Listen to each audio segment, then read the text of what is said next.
Jennifer Dillon, a faculty member here in the School of Urban Studies and Planning. And along with Rob Bertini and Chris Monsieur, I helped co-organize this weekly seminar, so welcome. I see quite a lot of new faces today, which is great. I want to just go ahead and introduce our speakers of the day, so we can get on with it. We have today Michael Ronkin, who's the Pedestrian and Bicycle Coordinator for the Oregon Department of... I am holding it. They're signaling. The Oregon Department are holding it. Okay, it's my new title. Maybe I'm not. Anything you want to infer, go right ahead. Michael Ronkin, the Pedestrian and Bicycle Coordinator for the Oregon Department of Transportation, along with Rodger Gutierrez, who is a civil engineering student here at Portland State University. And without further ado, I'm going to turn it over to them. Right. Thank you very much. The title of our presentation is Roadway Design, Driver Expectation and Pedestrian Crashes. And I hope that the reason we chose this title will become self-evident as we go through the presentation. I just want to start off by saying that I have been going to the Transportation Research Board meetings back in Washington for the past 6 years. I've been involved in a lot of research nationally on pedestrian and bicycles, and most of it, in my opinion, misses the mark by a wide margin. And I've been asking for several years that we start researching problems that you encounter every day when you're out there walking or riding your bike on the streets that are used by cars. That seems to be the main problem. So what I'd like to ask you, these are just rhetorical questions. We don't have time to ask you to actually answer them, but does it seem intuitive to you that the risk of a pedestrian, especially crossing the road, is going to increase as the speeds increase?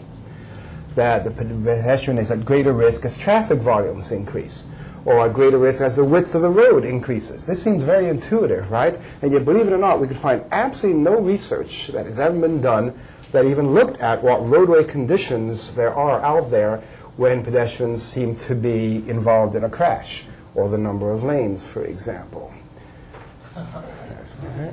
Well, would you then be willing to believe the opposite correlate? And this is a controversial area that some people are starting to try to demonstrate, that if you actually increase the amount of pedestrian activity on a road or in an urban area, the risk goes down.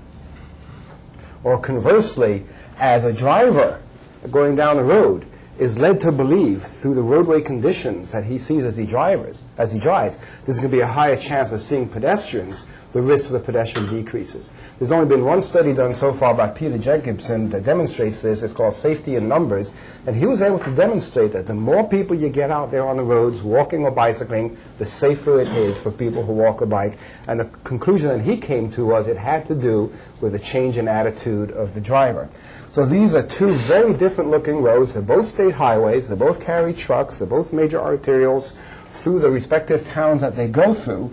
And would you be willing to place a wager on which type of roadway the pedestrian is at the greater risk? Would it be pretty obvious that the one in the upper left-hand corner places the pedestrian at much greater risk than the one in the lower right-hand corner? But on the conversely, which one has the highest pedestrian exposure? In which of these two roadway environments do you think there are more pedestrians? There are obviously going to be more pedestrians in the lower right-hand example than the upper left. And yet, I can tell you, based on crash data, we have far more crashes on the highway, pedestrian crashes on the highway on the left than the highway on the right. So again, these are rhetorical questions. I'll answer them for you. If you look at this roadway, it's wide, it has many lanes, it's absolutely straight, got perfect sight distance, it's very consistent in its design. It's actually built to full standards. It's the kind of roads that we build nowadays, following the books, and these kind of roads kill on average 2 to 3 pedestrians a year per mile. This is Route 66 coming into Albuquerque, one of the deadliest roads in the country for pedestrians. This, on the other hand, is Sisters, Oregon. It has quite a bit of traffic going through it, a lot of trucks. All our records indicate there's never been a pedestrian crash in the last, as long as we kept records in Sisters, Oregon. People are crossing here all the time. And when you drive through Sisters in this roadway, you can see how everything in this roadway environment tells you, slow down, there's going to be pedestrians. There's buildings close in, there's parked cars, there's activity, there's trees, all these indicators that you are now in an urban environment. Well, like I said, this has never been studied, so we want to find out, are there roadway elements that correlate to pedestrian crash risk. Now, we know that correlation doesn't mean causation, but I think the first step in any study is to look at, is there at least a correlation? And then, of course, from there you deduct whether or not it's causation. But I think correlation is a pretty good place to start. So there are roadway design elements, traffic operations, and we'll explain the difference between those two in a minute. And then, do they seem to influence driver behavior? Of course, that's a hard one to prove because we don't know what goes on in people's minds. Or there are other factors out there that influence the behavior. Conversely, of course, we like to know, well, if we know that these kind of roadways lead to high crash risk for pedestrians, can we look at changing that roadway design to reduce the risk?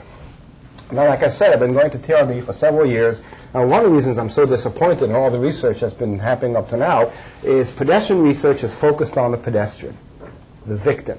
Well, in every single pedestrian crash in this country, because we don't count people tripping on sidewalks, the pedestrian was hit by a car, and in that car was the driver. I think there's one example of someone got hit by his own car. He stepped out of the car, lifted it in gear, and got ran over by the car. Okay, so there's exceptions to everything, right? I'll grant you that. But let's just say, in general, pretty much the victim is getting hit by a person in a car. So I keep saying, why are we studying the victim? Shouldn't we be focusing more on what caused the crash? So just to give you an idea, the kind of research that's been done over and over again, okay, 60% of the people getting hit are male. What does that tell us? We spend 60% of our safety dollars telling men not to get hit and 40% telling women not to get hit by cars. And believe it or not, these are the kind of conclusions that people come up with. Well, if you look at the drivers, it's the same split. Well, guess what? Overall, in spite of the gains that women have made in this country in employment and other things, we still have more men drivers than women on the road. So it's like, okay, you study this, what kind of conclusion can you gather from that as far as making a difference? None. If you look at age, we find, whoa, look at that 15 to 19 bracket, right? The majority of our drivers are not between 15 and 19, and then look how they're overrepresented in crashes. Same as the very other end of the spectrum, too. You notice how it decreases pretty steadily. Us baby boomers here, the ones who have hit that point in their lives, seem to be doing pretty well, and then when you hit that other generation, it goes up again. So again, if you look at drivers, you start to see a pattern, so maybe you think, okay, maybe something could be done there. Other studies have looked at the time of day, for example.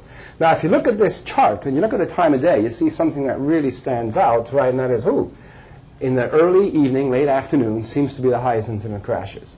And up to now, one of the assumptions has always been, wow, that's dusk. Well, that's true in the wintertime, but it's not dusk in the wintertime. It's at 5 o'clock. You can see very, very well. One of the things that we find very interesting in all the studies show actually very little correlation between visibility and crashes. As a matter of fact, the types of highways where people get hit the most, there's all kinds of visibility. So if you venture to guess, what else happens between 5 and 6 o'clock around the country? It's the evening rush hour, right? A lot of traffic on the road, people frustrated after a hard day at work. And this is pretty universal, by the way. You get more crashes in the evening commute than the morning commute. So again, it tells us, there's something going on there with the drivers.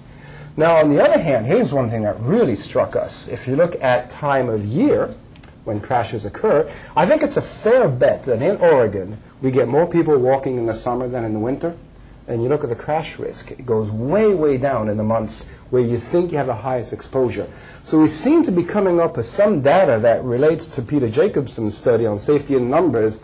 A lot of pedestrians out there, the risk goes down. Few pedestrians out there, the risk goes up. And I think as we go through this presentation, you will see that indeed there seems to be something going on there in the roadway environment that changes the way drivers observe pedestrians. And I'll turn it over to Rodger now to have him explain what it is that we looked at.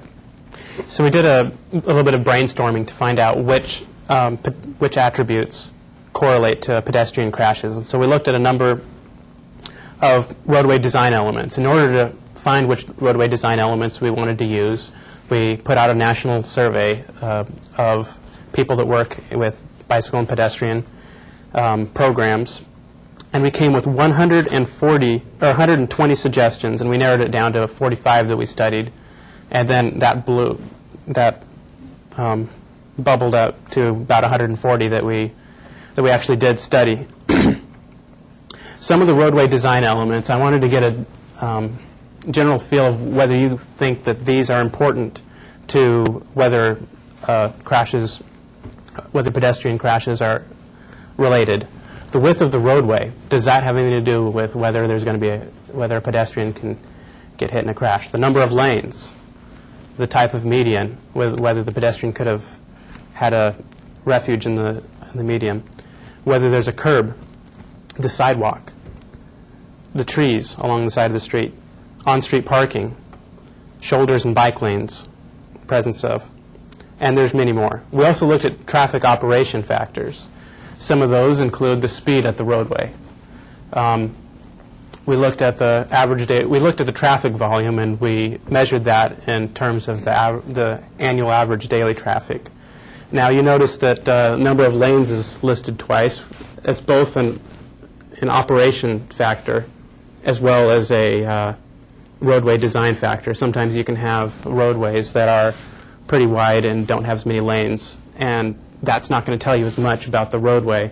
If there's parallel parking, for example, you have the same size roadway as you do a two-lane as you do a four-lane road that doesn't. We looked at signalization, crosswalks, and the availability of crossing the street, gap availability, whether platoons of cars allow pedestrian crossings. We also looked at some other things that aren't that are a little less.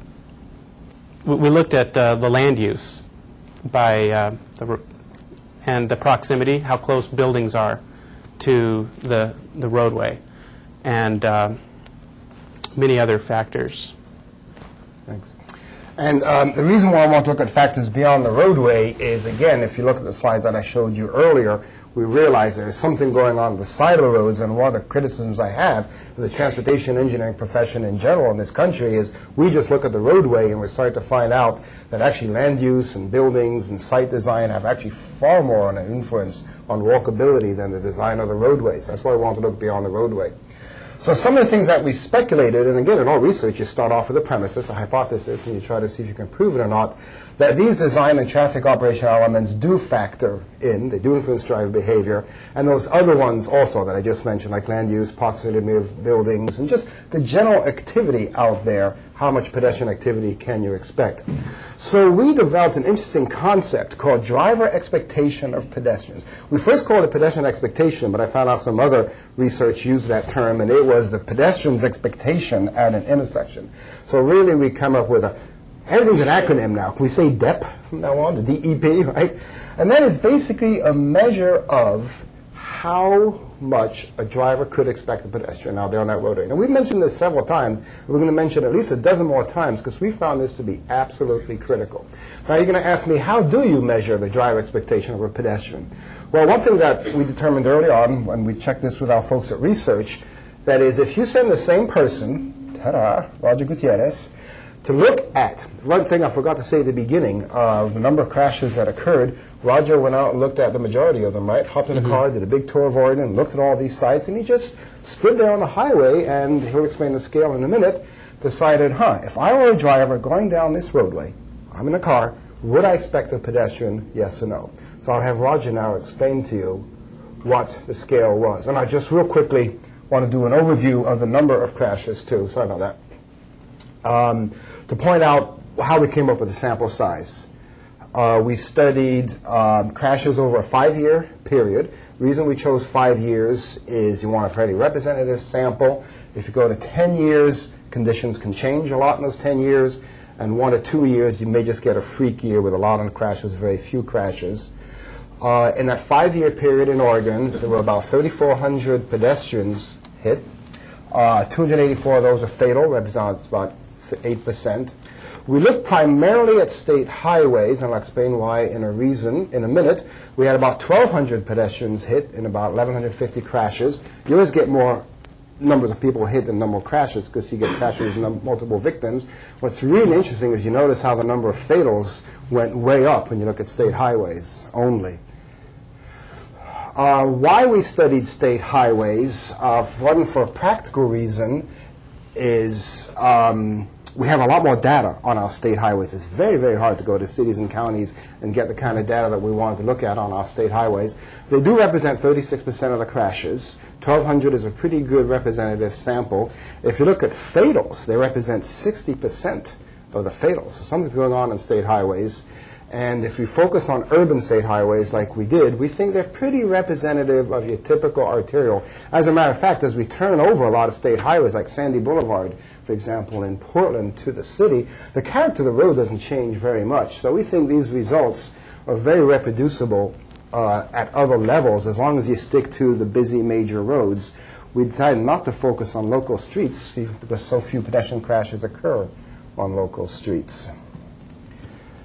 So to refine the state highways, we got it down to 930 crashes in areas that we called highways with sidewalk warrants. I don't want to spend a whole lot of time explaining the sidewalk warrant concept, just to tell you that it's the kind of highway that you should have a sidewalk on. It may or may not have a sidewalk. Fortunately, in Oregon, most of them do. But we just decided this is what we're going to call an urban highway. And I don't want to go into too much detail in that, because it's quite complicated to explain how we came up with that number. But from now on, virtually everything we're going to talk to you about, with a couple of exceptions, is going to be based on about 560 miles of very urban highway. Think Barber Boulevard, think Sandy Boulevard, think McLaughlin Boulevard in the Portland area. Those are the kind of roadways that we're talking about in general. Why we focused on crossings? It represents most of the crashes. Especially in urban areas. You get outside of the urban area, then you get a lot more walking along the road kind of crashes. So if we really want to look at the urban problem, the way highways function in a town where people are expected to be using the roadway, the problem is crossing the road, 92% of the crashes. So here's the first example of a city that I looked at about 5 or 6 years ago after we had a terrible incident there. A mother and a daughter were killed on their way to a school function. Woodburn is a town of 25,000, 30,000 or so. It's very, very representative of a town typical that size. These lines here do represent the two highways. Those pink and blue dots represent the crashes. And if you look at, I don't know if it's visible there, the total number of crashes over that 5-year period, 19 crashes, 7 on local streets, 12 on the state highway.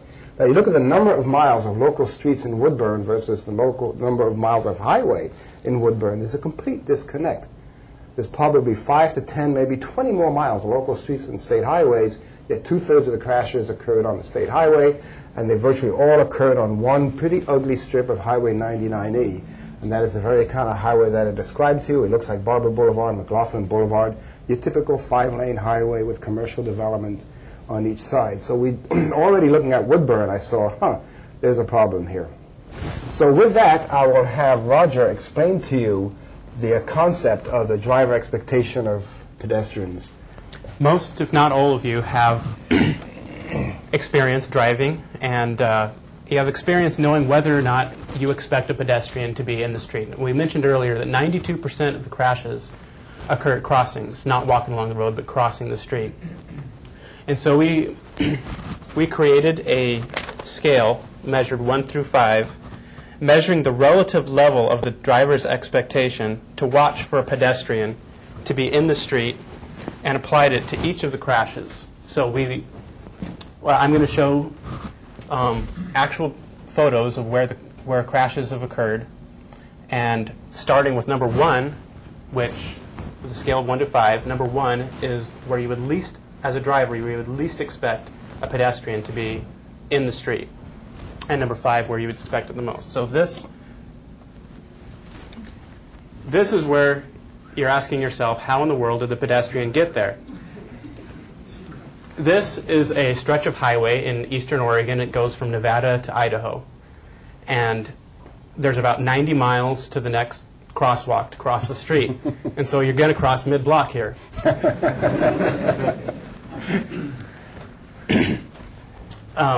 So this simply is pedestrian expectation number 1.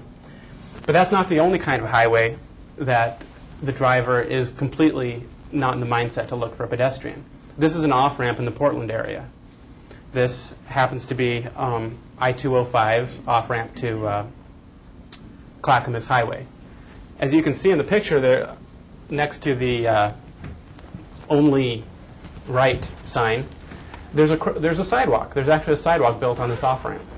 The designer of this roadway assumed that at some point in time, someone's going to be walking on the road if he's going to build a sidewalk there. But the driver getting off the freeway is not in the mindset to look for a pedestrian walking along the road, much less crossing the street. All of these are relative to each other. So as we get to expectation number 2, this is where you would expect a little bit more likely a pedestrian to be crossing the street. This is a place where you might expect a pedestrian to be walking on the disconnected sidewalk, but not to be in the street crossing. This is a section that probably looks like a lot of highways, a lot of the streets that you travel on a lot. It's a 5-lane commercial strip. Sometimes there's businesses nearby. Sometimes there's big long stretches with maybe a residential or just different land uses that are kind of an urban to rural transition.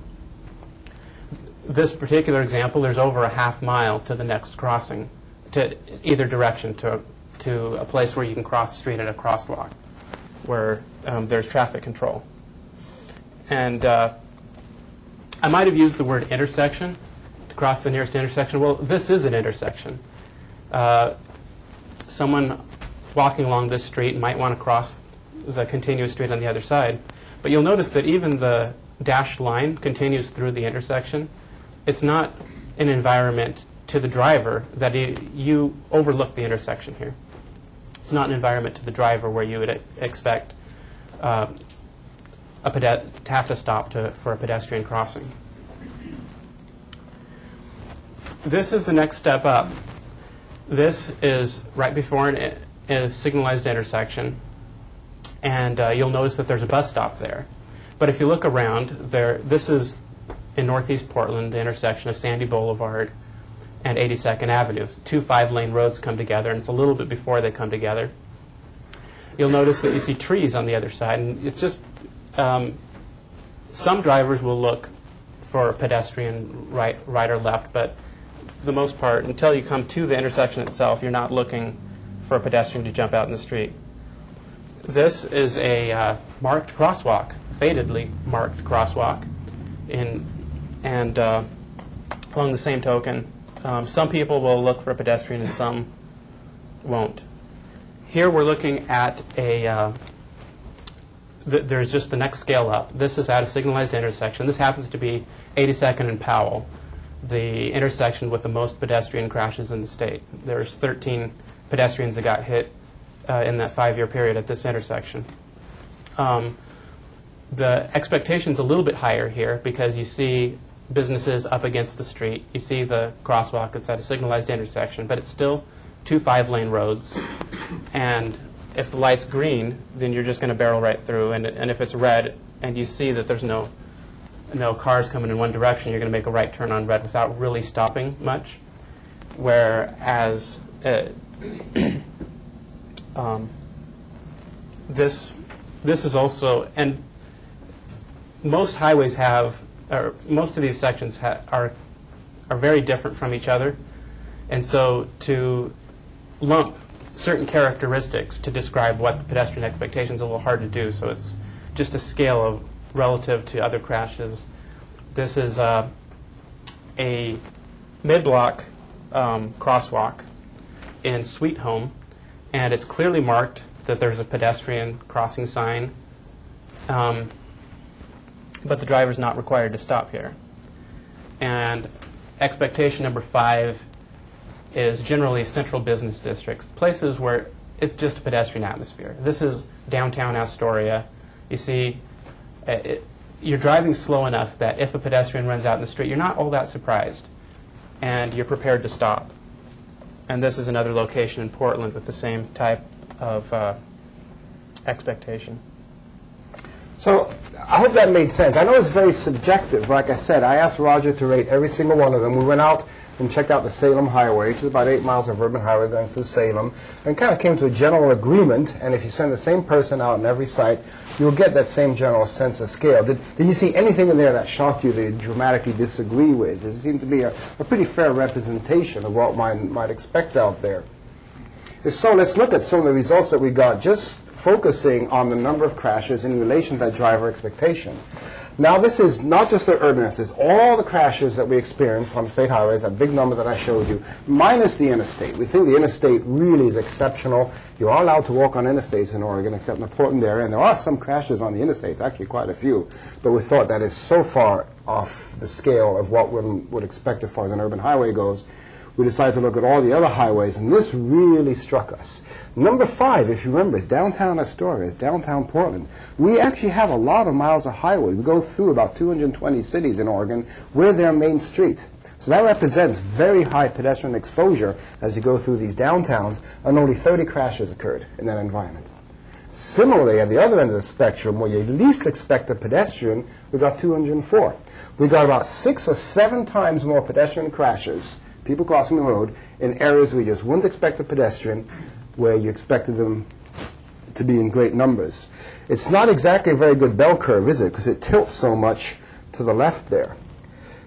If you look at fatalities, then something really striking happens. That is an absolute perfect reverse correlation. The least you expect a pedestrian, the greater they are in danger of being killed. And this really is I suspected this for a long time, and this is one of the reasons why in Oregon especially we focus so much on areas like freeway interchanges and other places where there may be very few pedestrians, but they're at such great risk. We want to do everything that we can to make sure that they can cross there safely. This really stunned us. Look at that 0 at the far right. 0 pedestrians killed in the environment where you most expect a pedestrian. Basically, you just won't kill a pedestrian in a downtown environment. It's very, very rare that that occurs. What's interesting now is if you do look now at the more urban sections, just looking at the urban highways, it does change quite a bit. That number at the left goes way, way down, and that's a good thing. That means, fortunately, we're not doing like a lot of other states do, building highways in that one category where you wouldn't expect a pedestrian inside our urban areas. We still have some, and too many, and that would be like maybe the Milwaukee Expressway, for example. That is an urban street. It's a surface street. It's not a freeway, but it's built like a freeway, right? So we have a few of those around.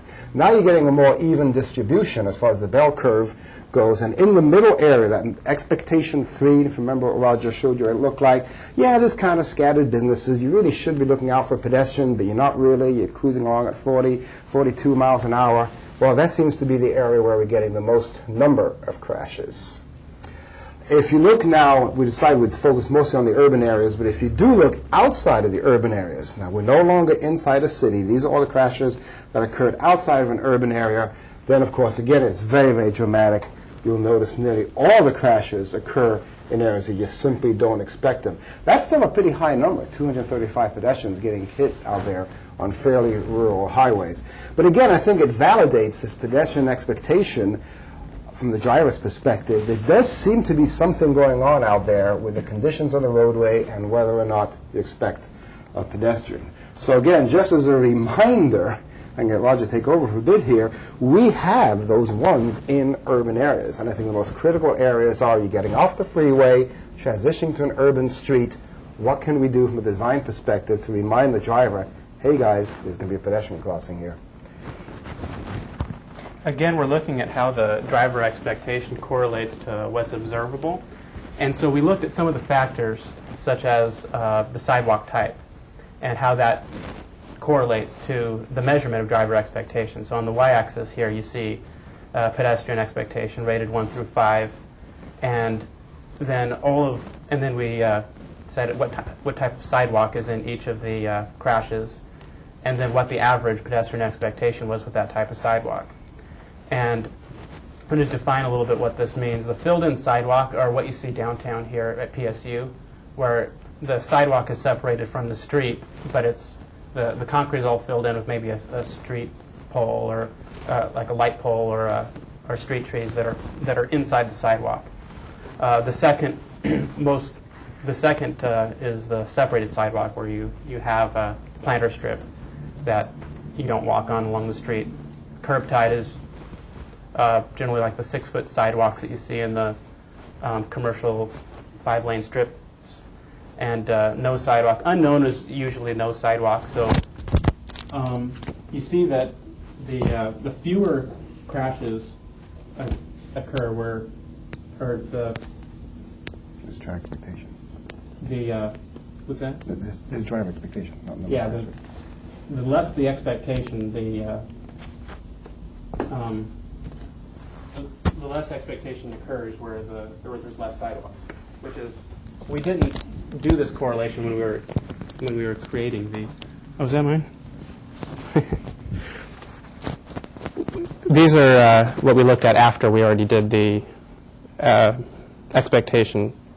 So building setback, that's how far a building is from the street.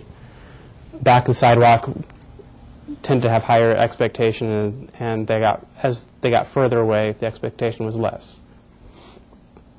Posted speed, there is a dramatic, the slower the speed was, the higher the pedestrian expectation.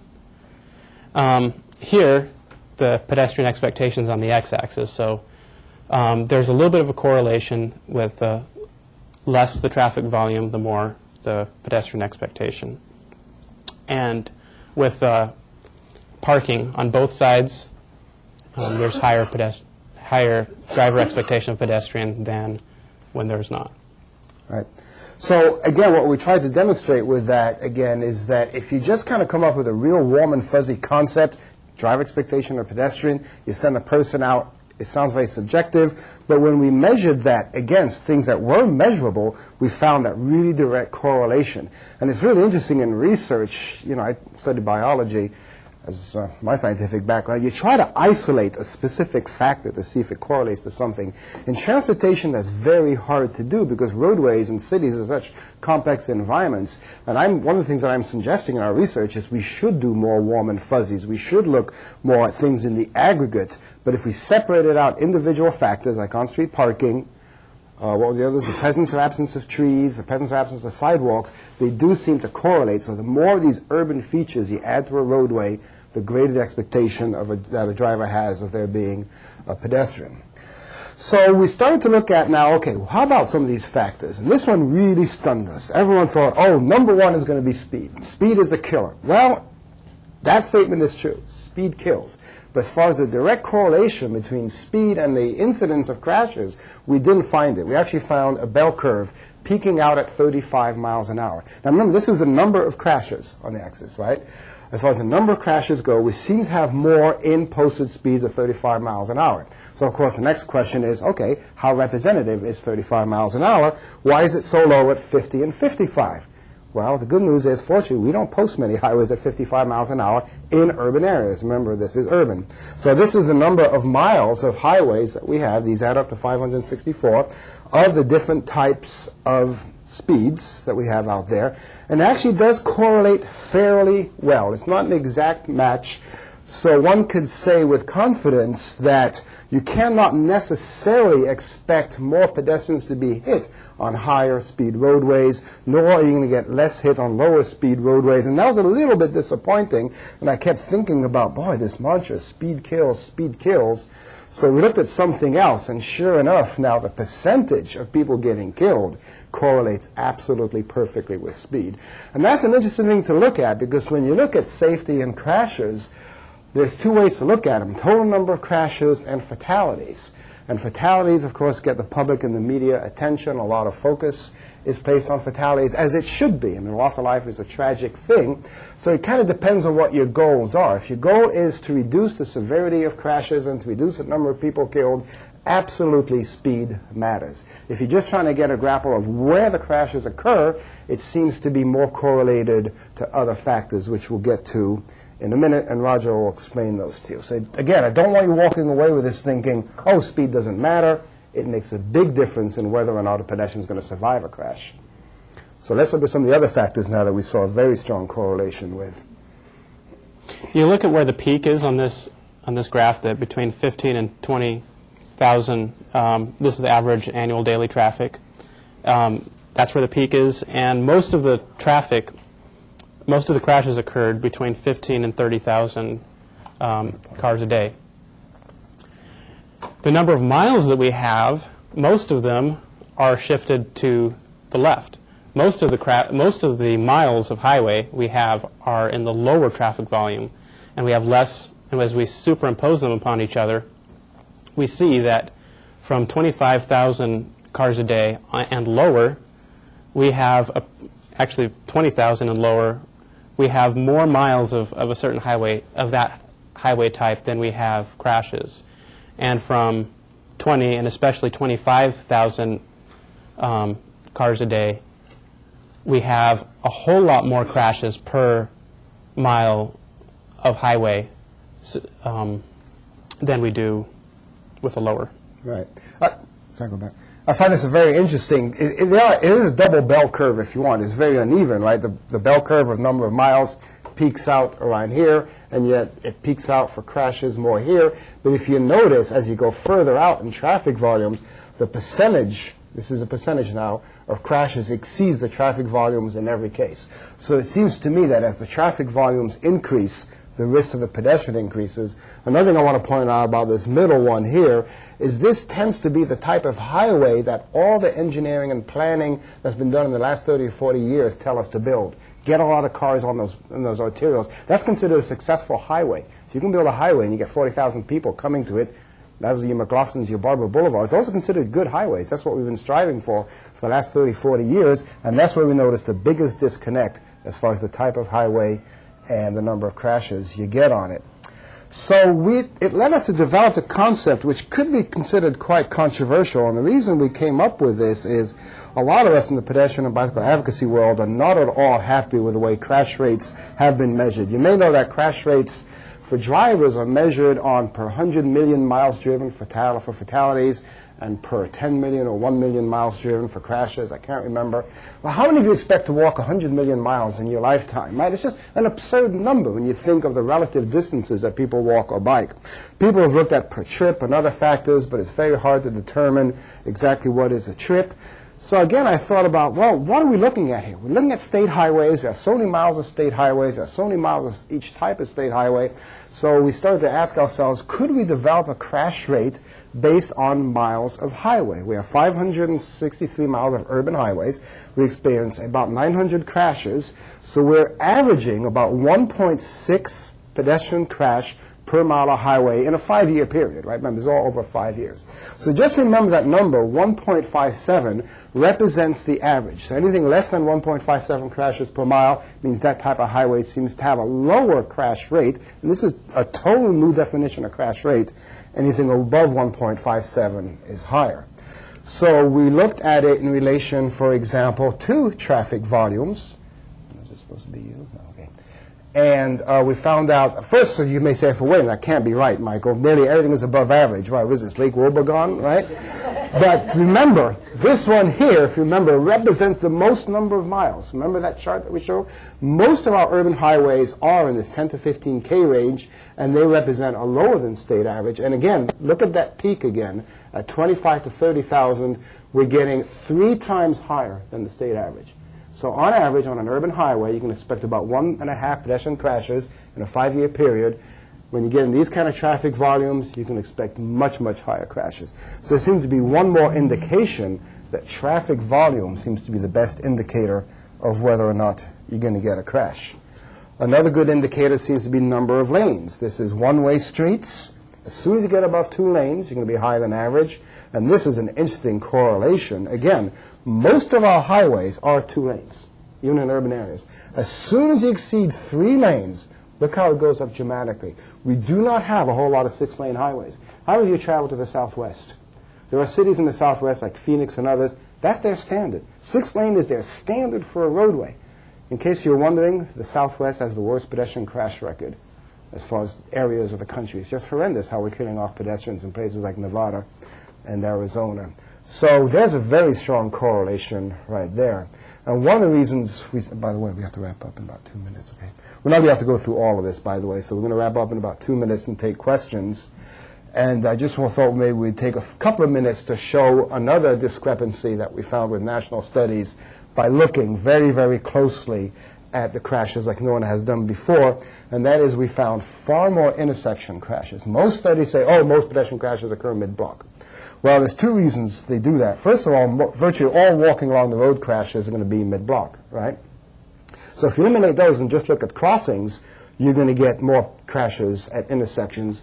The other thing that we did, if you remember, Rodger went out in the field and looked at all these crashes. It was amazing how many crashes were coded not at intersections that occurred at an intersection. They're just improperly coded.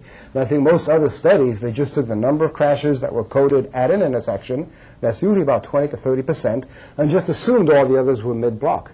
We actually found out the majority of crashes occur at intersections when we took out the walking along the road and we looked specifically what really happened. Just do the intersection part, then we'll wrap up. As you can see, this is looking at only urban areas. You have 700 to 200. You have a whole lot more intersection crashes than mid-block. Looking at the movements, now traffic safety tells us to cross at the intersection. Now at the intersection, there are turning movements, right turns, left turns. 34%, more than half, this is all intersections, signalized and unsignalized, more than half of the crashes occurred where cars were turning, whereas where going straight through, less. This is signalized intersection. Going back and forth, you see that at signalized intersection, there's a whole lot more turning movements. And that's where mostly crosswalks are. That's where pedestrian signal heads are. And that's where it tells us to cross this, we're supposed to cross the street. And 70% of them get hit while turns. Whereas the non-signalized intersection, this is where there is not a marked crosswalk. There's a whole lot less turning movements. Yeah, I think we should probably wrap up. Can Jennifer, I do the example? Okay, sure. Okay. I wanted to apply this real quickly to a specific highway. Now, this is the McKenzie Highway, and this is Main Street in Springfield. There's 8 miles of highway. The first mile is a true Main Street, central business district, downtown type area. The second mile is a commercial one-way. And the next 4 miles are what we've been talking about, a 5-lane commercial strip. And the next 2 miles is still a 5-lane commercial strip that kind of transitions from commercial to urban, to rural. Sorry. So this is a brief look at the first mile, a brief look at the second, and then as it transitions to a 5-lane road. And finally, the last 2 miles is this kind of transitioning until you get to the McKenzie Highway as you're heading toward Bend. Looking at the x-axis being milepost 0 through 8, and then the speed. The first 2.5 miles, drivers are going slow. And then you see it when it goes to 40 miles an hour, all those little triangles, that's where a crash happened. All of those crashes happened on the 5-lane commercial strip at 40 miles an hour. And then the last 2 miles where it's kind of transitioning to leaving town, there's a few of them right at the verge of where the speed limit changes, and following that there's not much. This is the roadway width. Those little jumps are where intersections that flare up and have an extra right turn lane and so forth. Mostly, and these are in increments of 12, so you can count the number of lanes, 1, 2, 3, 4, 5, 6. That's counting the bike lane and so forth. It's the width of 6 12-foot lanes. That's where almost all of the crashes are happening there. This is the traffic volume. It's a 5-year study, and so traffic volumes were taken as 1999. That's where the green line is the 1999 traffic volume. So 2001 had a little bit higher, 1997 had a little bit lower, which is why the triangles are off. Mostly, you see that it's actually hard to see. Can you put a laser pointer on that? You see a whole bunch of crashes at certain points, and they're superimposed on top of each other. The statewide average is 1.57 crashes per mile. The first mile, remember, was the downtown. There's 1 crash there. And the one-way strip, the one-way streets on the eastbound and the westbound are separated, so that's why it shows 4 different miles there.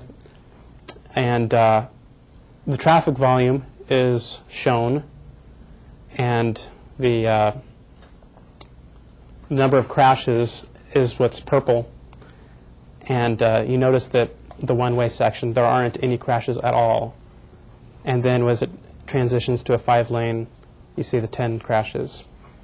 Way above average. Way right above here. average. And that's that rural to urban transition. So in conclusion, and just by the way, this is just the tip of the iceberg. If we remember, if you think of all the factors we looked at, presence or absence of sidewalks, trees, on-street parking, bike lanes, all kinds of things, we just did a cursory look, and we found no evidence that all these things increase the crash risk. We can't say they decrease the crash risk either, but it's really interesting that highway safety over the last 40, 50 years has been predicated on the idea the more you get rid of things along the highway, the safer it's going to be. And we found out for pedestrians it's pretty much the opposite. Most of pedestrian crashes seem to be occurring on wide highways with fairly high traffic volumes, not excessive speeds, 35 miles an hour, with virtually no features on the side of the road that indicate to the driver there's going to be a crash. Like I said, these other factors we do want to look at, like bike lanes and things like that, because there's some in the pedestrian advocacy world who think bike lanes make a road more dangerous for pedestrians. We saw no evidence of that first brush. There's still a lot of work that we have to do, like I said, refining these numbers. So with that, we ran through this pretty quickly. We'd like to take any of your questions, if you would, please. Yeah, starting 1, 2, 3. Okay, good. Lights would be nice. Thanks. Oh, yeah, right, there's a microphone. Right. If you could maybe speak specifically towards Barber Boulevard, specifically part of the section in Southwest Portland. I know there's been at least one accident where a pedestrian was killed. It's a 5-lane highway. It looks like it would be maybe a rank 3. What would adding a signal to that intersection increase safety? Are there other factors? I mean, generally, there's a lot of these 5-lane highways. How do you make them safer generally for pedestrians? Right. Definitely not adding signals. If you know, most crashes occur at signals. I mean, one of my colleagues who works in Arizona says, if you want to find out where the crashes occur, just where your signals occur. I would say the number one thing would be immediate. It seems to me all other studies have pointed that out, that breaking the crossing in two. One thing we have to skip over because of time was gap availability. And what I've surmised is that the number one reason why you get a pedestrian crash is the driver and the pedestrian miscalculated. And if the pedestrian miscalculated, it's because they tried to cross too much pavement all at once. And putting in a median, breaking up the crossing in two, makes it so much easier. You look left, you cross the median, and then you look right. One interesting correlation that we found that pedestrian advocates do not like to hear at all is we found fewer crashes on one-way streets than two-way streets, which has been confirmed in other studies. There's a lot of other reasons why people don't like one-way streets, but it's hard to make the safety argument. So again, if you put in a median, what you're telling the pedestrian is cross 2 lanes, one direction of traffic, get to the median, then look in the opposite direction. That seems to be the best solution we have for a 5-lane open highway. If I could just ask a quick follow-up to that. In terms of medians, there are situations, I imagine, that medians are not, they can't be built because there's a lot of left-hand crossing across this. I mean, I'm sorry, does that have a, I mean, what do you do in that case? They can be built, it's just political. Let me tell you a dirty little secret. Access to businesses trumps safety every single, we know how to make our highways a lot safer, but the politics of it are really tough, and I've been involved in, I'd say, at least a dozen or more median-type projects where we're getting pretty good buy-in from the community from a safety perspective, but the last minute the median didn't go in because it limited left-turn accesses to businesses. So, yeah, we can do it from a physical engineering perspective. I think, Todd, yeah? Yeah, a question for Michael. Sorry, Roger. or Richard. Given what you've seen in the field and the spike at about 35 miles per hour, I mean, this is the speed limit that it's signed. It's not actually 85th, correct? Mm-hmm. But also, are you getting that spike because of maybe our American design practice? We're not really designing this transition well. I mean, from a rural to an urban and that whole speed and expectation issue. Well, first of all, that's the first part of your question. We did use posted speed as a proxy, and I think we can do that in Oregon because we don't have speed traps. I don't know if everyone on here understands the whole concept of the 85th percentile, but we do a pretty good job of posting our roads relative to the speed that traffic goes down. They may be going faster than posted speed, but it's consistent. We put it that way. I think the reason we see that spike at 35, and I think we did do one chart showing both speed and traffic volumes. You get that double spike at 35 miles an hour and about 30,000 ADT. And I think what happens in those conditions is most of the time traffic flows at a pretty good clip, at around 35 miles an hour, with a pretty decent level of service, which is C to D, which is pretty darn hard to find a gap. How many of you have seen a movie shot in New York? It's a stereotype that the protagonist is going to walk across the street full of yellow cabs, absolutely stopped in traffic. The traffic is completely stopped, right? That's level service F. Very easy to cross the street. It's also very easy to cross the street, level service A, though cars you can cross. So I think you get that double overlap of traffic flowing at a pretty good rate. 35 miles an hour is pretty high speed for a pedestrian, and there's no gaps. And I think that's when the pedestrian is at greatest risk. They just have trouble assessing that gap. I think that's what's happening at those speeds. You mentioned that bike lanes oftentimes have been accused of increasing pedestrian risk. Does this data apply? The converse question, I guess. Does this data apply to bicycle safety? No, we only look at pedestrian crashes. No. The reason why we thought there wasn't a correlation, we did a real quick and dirty. We actually had the slide. We tried to hide it. I think we had, it was about a 50-50, like 52 to 48%, whether or not there was a bike lane, and that pretty much represents the number of urban highways that have bike lanes. So I'd venture to say it's neutral. It doesn't seem to have an effect one way or the other. And the reason, let me tell you real quick why some people think it adds risk, is they think it adds width to the highway, but you notice we found a stronger correlation between number of lanes than width. So if you take a 5-lane highway with or without bike lanes, and then you compare it, say, to a 2-lane highway versus a 5-lane highway, you can see a far greater difference in the pedestrian risk in the 2 to 5 lane than the 5-lane with or without bike lanes. Okay, I guess how about in general just the idea of driver expectation, like a DEB instead of a DEP type model? Would that have a similar, like instead of just the shoulder or instead of just the bike lane, if you expect a lot of bikes on the shoulders, would that increase bike safety? That's the conclusion Peter Jacobson came to, that cities that have gone out of their way to provide a lot of bicycle facilities and have therefore increased bicycle ridership seem to have a lower crash rate. Portland has demonstrated that. We got, I think, more than 2.5 times the number of riders that we had 10 years ago, and the number of crashes has stayed constant. So in the holistic sense, I think that claim can be validated. When the real problem for what caused the crash, when we were originally trying to figure out what was the problem, did you think of cell phone usage? Was that a variable? No. Studies have been done, and they're not that conclusive, believe it or not. The only study that I know of regarding cell phones was done in Canada, and it came to a really interesting conclusion, and that is it would seem to be more the emotional intensity of the conversation being carried, the actual cell phone use. So instead of drunk driving, we should be talking about angry driving, Don't drive when in anger or something like that. It's, we just looked at roadway conditions in this study, Oh, boy. Let's take one in the middle and one over there, Fight among yourselves, okay? And remember to use the microphone if there's one here. What steps are you taking now that you've done this study to implement safer roadway conditions? Well, okay, this is really interesting. I have not yet shown this study at ODOT. I'm kind of shopping it around at different audiences. Turn the microphones down, please. No, okay, in ODOT's defense, we build the roads that people ask us for. And you will be amazed at how many communities have a 2-lane highway and they ask us to widen it to 5. We fought with the city of Hines in Central Oregon near Burns. It's got 2 lanes. 2 lanes is all they'll ever need given the traffic volumes. And they were very disappointed that we didn't build a 5-lane section for them. And the question I answered this gentleman here, we know what factors can make a highway safer.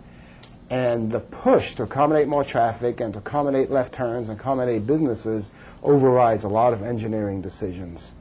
One proposal that I heard made at the last TRB from the EPA, looking at street design, which is the first time I've seen this in writing everywhere, is limit the number of lanes. And that really took me by surprise that someone else is proposing that there should be a limit to the number of lanes. And I would say 2 lanes in each direction is the absolute limit. I think based on this study, we should never consider a roadway with more than 2 lanes in each direction. That just seemed, if you remember that one chart, 6 lanes was almost off the chart as far as the pedestrian crash risk. Let's take one over here then. Yeah. As far as mitigation of pedestrian accidents at signalized intersections, I'd like to get your opinion on using the pedestrian lead interval. Right. Right. And also mitigating them by keeping the cycle length short. Where is it? Where are the signal ones? Yeah. Okay, here are movements at signalized intersections. One thing that Rodger pointed out, the greatest risk seems to be left and right turns. One thing he forgot to mention is this is the pedestrian crossing with the crosswalk. Okay, so it's concurrent, what we call concurrent phasing. Charlie Zagier is someone who's done more research on pedestrian safety than anyone in this country, and he made some studies in the late 70s and early 80s and came up very conclusively, based on places where they've done field research, that if you limit the movements, you do not allow cars to turn when pedestrians are crossing, you can expect a 60 to 70% crash reduction. 60, 70%. I wonder where you get that number from. You eliminate all those left and right turns, right?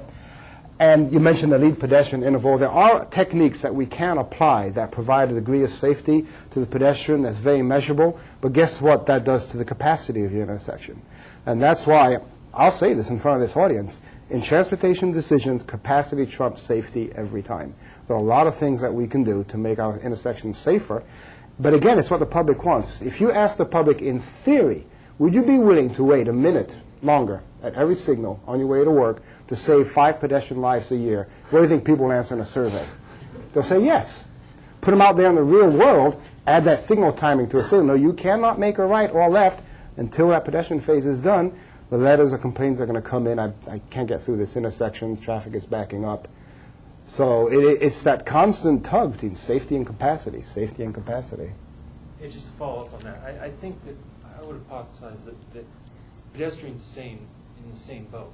You add too much delay at that signal, Exactly. and they will start taking chances. And so I'm not sure a couple seconds or whatever a appropriate lead interval would be would take you over that threshold. Right.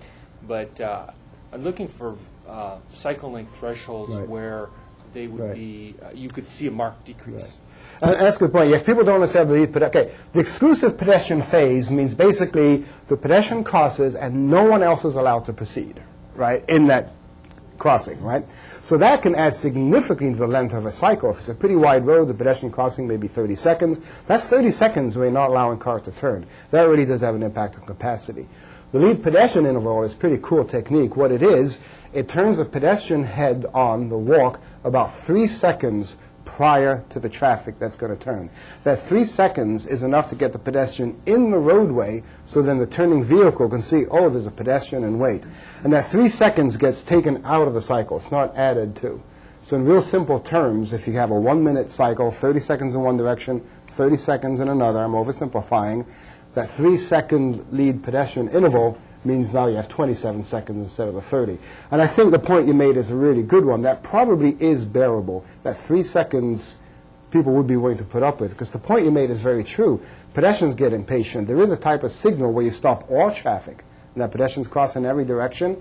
That sounds really good until you realize you're adding a lot of delay to the pedestrian, because pedestrians can't cross at other phases. So yeah, pedestrians express impatience too. And the proof is pedestrians cross against the light all the time, and guess what? Based on our study, that's probably the safest time to cross. That's the safety advice I give. Cross against the light, not with the light. Todd, you ready to turn? You had your hand up for a while, so do you? Then Todd. Oops. Some people say that having people in a place actually makes it safer for pedestrians, right? And obviously that's what you're showing here. I'm curious if you've been able to actually quantify the number of people, like the daily traffic for vehicles, if there's any kind of daily traffic for pedestrians. Perhaps I missed that part. It's too bad we don't have the hour and a half. Jennifer, maybe we need to talk about going back to 90 minutes for this, right? Yeah, that is the next step. We do want to correlate it to exposure, and this is very, very unscientific. Don't get me wrong, and actual counts are very hard to get. But I asked Rodger, and maybe Rodger, you can step through this real quickly. How would these pedestrian expectations correlate to actual number of pedestrians? At each of the locations that I went out to, I actually counted the number of pedestrians that I saw in a period of 5 or 6 minutes. And I have that recorded. And I got a general feel of, now the pedestrian expectation 1, these are places where at best you're going to get a pedestrian per hour, places that you just don't expect them too much. And on 5, you probably have more than 100 pedestrians an hour, but you get a general relation. Yeah. And again, so the last point there that I'm making is, if you remember some of those slides that we showed that showed a pedestrian expectation related to other factors, 1 through 5, you got some pretty nice slopes, some little bell curves. Imagine the magnification you would get if that 5 was 100. And that's about the ratio. In an area of pedestrian expectation 5, you actually can expect 100 times more pedestrians. We wanted to go on a 1 to 100 scale, but or 1 to 10, and we wanted to make sure it didn't come across as too scientific, because it wasn't. So we went to 1 through 5, just to make people understand it's not an exact measurement. So I think those differences would be amplified when you actually start counting the pedestrians, right? Yeah, Todd? We're actually beyond 1 o'clock. This clock here is 5 minutes slow. So I'm going to have to cut off the formal questions, but I imagine that you'll answer some more questions after we end. And I want to thank you very much. I also want to announce next week we have Bob Courtwright from the Land Conservation Development Commission talking about the transportation planning rule and some proposed amendments that are going on with that rule. So I invite you to attend next week as well. And I want to thank our speakers very much. Thank you.